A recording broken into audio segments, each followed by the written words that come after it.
Hey, I'm Sunita Panda, And I'm Kristen Wilcox.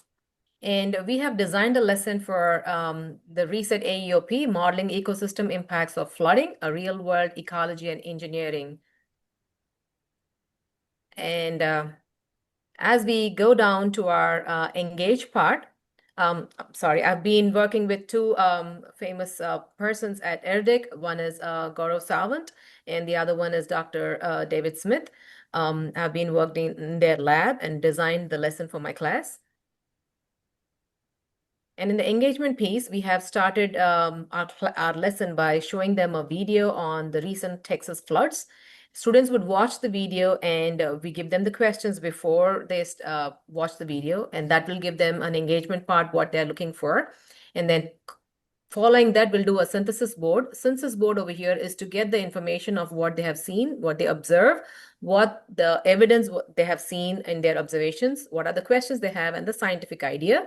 So the example of this looks that way, where they have a sticky notes and they put it on their particular blocks. So that is about our engagement part. And then going on to our exploration, students will explore a hands-on activity where they do a modeling of a flood dynamics using rubber ducks. And over here, we'll have a tray with water and then ducks in it, and they create waves or the force of the water by blowing air through the straw. And then we make the dams using clay or sponge, and we see how the water is stopped or how the water flows when the dams break down. So that is about our explanation part. And then coming to an explanation, this is followed by group discussion. And then for explanation, we do a PowerPoint on the ecosystem stability, what factors are used over here, the biotic and abiotic system, how they enhance in keeping the ecosystem stable, and what are those possibilities where the unstable conditions exist, the invasive and keystone species, what they do over here, the endangered species, how they are being formed. So that is about the explanation part. After they finish it, they go through the um, engagement questions. They do a class discussion with Think, Pair, and Share, and we wrap up with an exit ticket. In the elaborate section, students dive into real-world debate about building a dam in their local region, but there's a twist.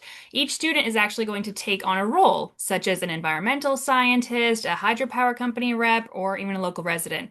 They're going to research their position, complete their graphic organizer individually or in teams, and then face off in a full class debate where they're going to try to argue their case and find the best possible solution for the community. It's a really fun way to explore how science, economics, and the environment all connect, and it gives students a voice in really tough real world scenarios. So by the end, they're going to say that there's not just one right answer, but working together, we can find what's best for our community.